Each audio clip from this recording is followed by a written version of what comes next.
there is evidence that the Chinese state is carving out organs from innocent people, then selling them for profit.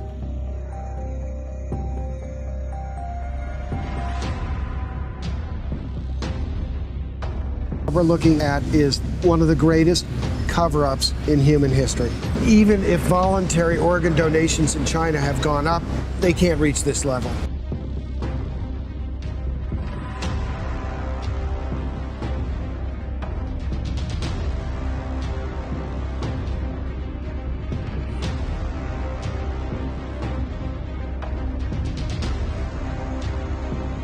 In the United States, the average wait time for a liver transplant is 321 days, just under a year.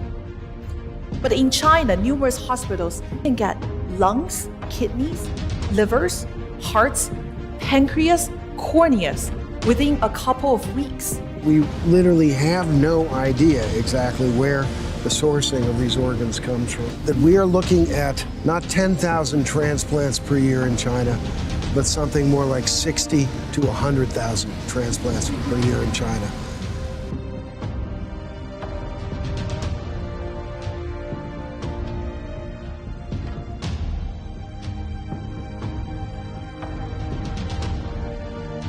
Surgeon Enver Tohti will never forget the day in August 1995 when he removed an organ from someone against their will.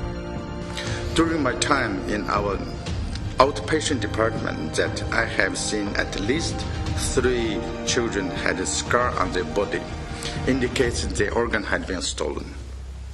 And in 1995, it comes to my turn to do it. After gunshots were heard, we rushed in.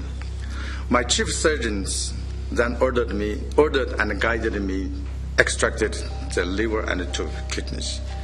The man was alive. Unlimited supply of organs only can be achieved if those organs are carried in the living body waiting to be taken on demand.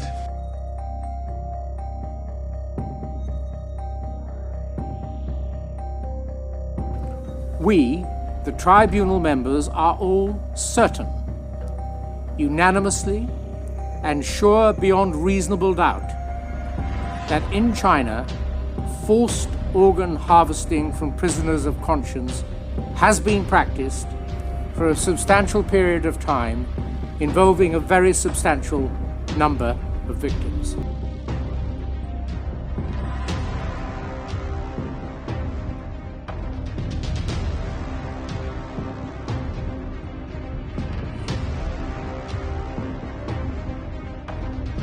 Cutting out the hearts and other organs from living, blameless, harmless, peaceable people constitutes one of the worst mass atrocities of this century.